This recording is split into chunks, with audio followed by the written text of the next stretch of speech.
यहूदी औरत भेष बदल कर खाना काबा के अंदर कुरान की बेहुरमती कर रही थी। देखिए, फिर अल्लाह ने फौरी अजाब नाजिल कर दिया। सऊदी बादशाह भी आन पहुंचे। अस्सलामु अलैकुम नाजरीन। दोस्तों, गैर मुस्लिम की शरपसंदी की कोई हद नहीं रही। अभी पिछले दिनों ही की बात है कि स्वीडन में कलाम पाक की बेहुरमती की गई थी, जिसकी मजम्मत दुनिया के सब मुसलमानों ने की थी। इसके बाद हॉलैंड की जानिब से भी ऐसी ही इत्तलात मौसूल होने लगी कि कलाम पाक के औराक को नऊजुबिल्लाह जलाकर शहीद किया गया, और इस बात की मुस्लिम ममालिक ने बहुत शदीद मजम्मत की। लेकिन इसके बाद सऊदिया में जो कुछ हुआ उसने लोगों के दिल दहला कर रख दिए, और फिर अल्लाह का ऐसा अजाब नाजिल हुआ कि लोगों की आंखों ने देखा कि कैसे इस औरत का धड़ एक ऐसे जानवर में बदल गया कि खुदा की पनाह। इससे पहले कि इस वाक़े को आगे बढ़ाया जाए, आप लोगों से गुजारिश है कि हमारे चैनल को सब्सक्राइब कीजिए और बेल आइकॉन पर प्रेस करें ताकि हर नई आने वाली वीडियो से आप मुत्तला हो सकें। जी तो दोस्तों, कलाम पाक की बेहुरमती के वाकयात का बढ़ना मुसलमानों को इश्तियाल में लाने और इंतशार फैलाने की साजिश है, जिसका इजहार वक्तन फवक्तन शरपसंद ममालिक से सामने आता रहता है। इस बात का जिक्र भी हम अपनी इस वीडियो में करेंगे और कलाम पाक की फजीलत के बारे में भी आपको इस वीडियो में आगाह करेंगे। लेकिन पहले हम उस वाक़े का जिक्र करेंगे जो एक औरत ने खुलेआम करने की कोशिश की और फिर किस अजाब में मुब्तला हुई।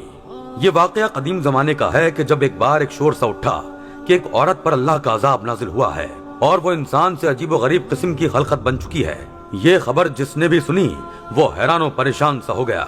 बहुत से लोग इस औरत को देखने के लिए अपने घरों से निकलकर उस कस्बे की तरफ बढ़ने लगे जहाँ से इस वाक़े की खबर आई थी। वो कस्बा एक रेगिस्तानी इलाके में था और जिस शख्स ने ये खबर दी थी उसने उस औरत को अपनी आंखों से देखा था। उस शख्स पर अजीब सी बदहवासी सवार थी और वो जब भी इस औरत का जिक्र करता उस पर कपाहट सी तारी होने लगती।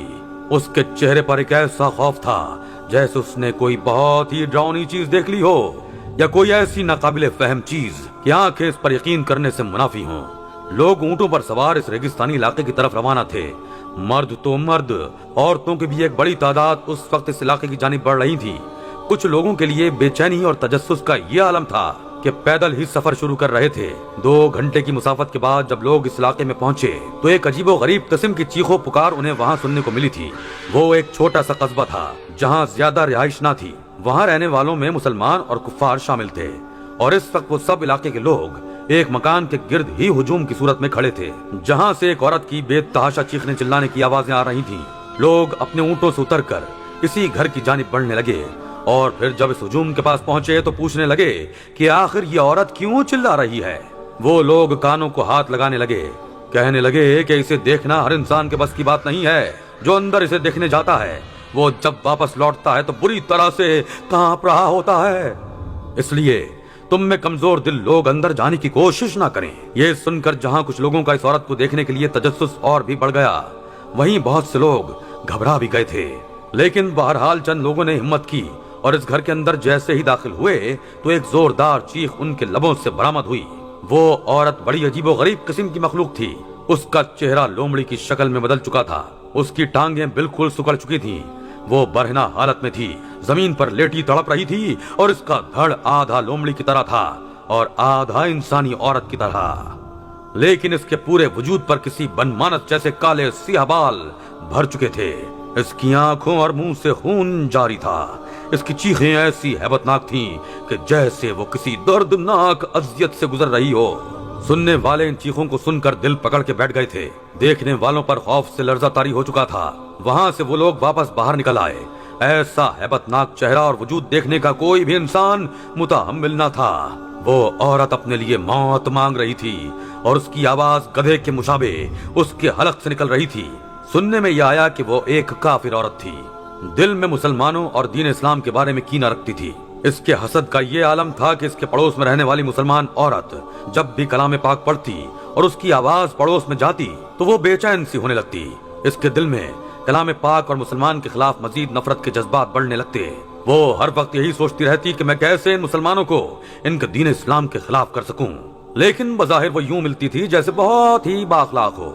एक बार जब वो इस मुसलमान औरत के घर आई उस वक्त वो खाना पका रही थी और उस जमाने में लकड़ियों पर खाना बनाया जाता था। मुसलमान औरत साथ साथ खाना बना रही थी और साथ ही कलाम पाक की आयत का विर्द भी अपनी जबान से कर रही थी। اس کی گود میں 2 سال کا بچہ بھی تھا جسے وہ سنبھال رہی تھی۔ کھانا بن چکا تھا۔ عورت نے کھانا آگ سے ہٹا کر ایک طرف زمین پر رکھ دیا، لیکن آگ ابھی جل رہی تھی۔ یہ دیکھ کر اس کافر عورت کو شرارت سی سوجھی۔ اس نے مسلمان عورت سے کہا اسے کہیں دعوت پر جانا ہے، اس لیے وہ اپنا جوڑا اسے دے دے۔ مسلمان عورت فوراً سے کھڑی ہو گئی۔ اس کا بچہ اس کی گود میں ہی تھا۔ جیسے ہی وہ اندر کمرے میں جانے لگی تو وہ کافر عورت اس کے پاس آ گئی اور اس کا بچہ اس کی گود سے لے لیا۔ کہنے لگی تم جاؤ، بچے کو میں سنبھال لوں گی۔ مسلمان عورت کمرے میں چلی گئی اور اس سفاک کافر عورت نے دہکتے ہوئے کوئلوں اور دہکتی آگ میں اس کے بچے کو پھینک دیا۔ بچے کی چیخو پکار پر اس کی ماں بھاگتی ہوئی کمرے سے باہر نکلی۔ اپنے لختے جگر کو آگ کے شعلوں میں جلتے دیکھا تو تڑپ کر رہ گئی۔ وہ کافر عورت ہنس رہی تھی۔ کہنے لگی تمہیں اپنے قرآن کی طاقت پر یقین ہے تو پڑھو اپنا قرآن اور اپنے بچے کو بچا کر دکھاؤ۔ وہ عورت فوراً سے آگ کی طرف لپکی۔ بچہ جل چکا تھا۔ اس نے آیات قرآنی کا ورد شروع کیا اور اس آگ سے اپنا بچہ باہر نکال لیا۔ اس پر کلام پاک پڑھنے لگی۔ وہ مسلمان عورت ہزاروں قطار رو رہی تھی، ساتھ ساتھ قرآن پاک کی آیات کا ورد بھی کر رہی تھی۔ اپنے دونوں ہاتھ اس نے دعائیا انداز سے اٹھائے اور کہنے لگی میرے رب، اپنے پاک کلام کے وسیلے سے میرے بچے کو مجھے واپس صحیح سلامت لوٹا دے۔ بے شک تو ہی قادر مطلق ذات ہے، مردے کو زندہ کرنے کی قدرت رکھتا ہے۔ اس عورت کے آنسو ٹپک کر اس کے بچے پر گرنے لگے۔ وہ ہچکیوں سے رو رہی تھی کہ جب اس کے بچے کا جسم دوبارہ سے ٹھیک ہونے لگا، وہ بچہ بھی ہلنے جلنے لگا۔ وہ کافر عورت جو پہلے بے تحاشا ہنس رہی تھی، یہ دیکھ کر ہونک ہو گئی، سانس لینا ہی بھول گئی۔ وہ بچہ کچھ ہی دیر میں بھلا چنگا ہو گیا۔ یہ دیکھ کر اس عورت کے اندر حسد کے ایسے جذبات ابھرے، اس نے سامنے سیمنٹ کے بنے شیلف پر رکھے قرآن پاک کو اٹھایا اور آگ میں پھینکنے لگی، لیکن اسی وقت اس کا پاؤں الٹا اور وہ خود اس آگ میں گر گئی۔ اس کے ہاتھ سے کلام پاک اس مسلمان عورت نے پکڑ کر اپنے سینے سے لگا لیا۔ وہ عورت چیخنے چلانے لگی اور اس مسلمان عورت کے گھر سے نکل کر اپنے گھر چلی گئی۔ دیکھتے ہی دیکھتے اس کی شکل اور حیت بدل چکی تھی۔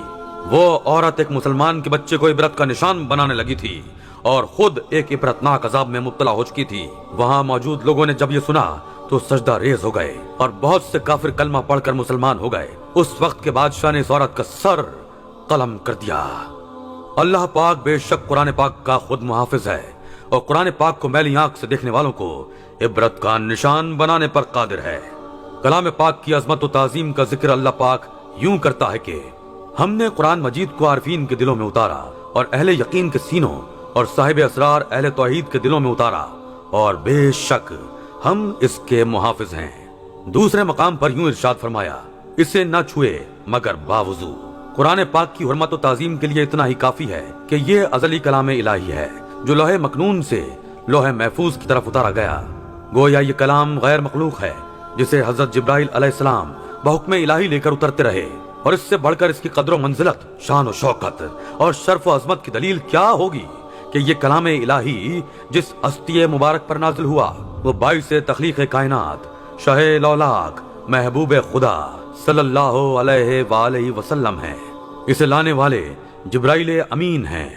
الغرض اس حکمت والی لاریب کتاب کو جس نقطہ نظر سے بھی دیکھا جائے یہ اپنی عظمت و شرف میں بے مثال ہے، جیسا کہ فرمان خداوندی ہے۔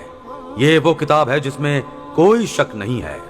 تاریخی تناظر میں دیکھا جائے تو سابقہ انبیاء پر جتنی بھی کتابیں نازل کی گئیں ان میں رد و بدل کر دی گئی، لیکن قرآن کریم کا یہ امتیازی وصف ہے کہ جس نے بھی اس میں تحریف یا معارضہ کرنے کی کوشش کی وہ ناکام و نامراد ہوا۔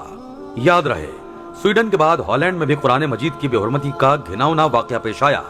ہالینڈ کے دارالحکومت ہیگ میں ایک انتہا پسند نے گھناؤنا فعل انجام دیا اور پولیس تماشائی بنی رہی۔ ترکیہ نے نیدرلینڈ کے سفیر کو طلب کر کے اس اشتعال انگیز واقعے پر شدید احتجاج کیا۔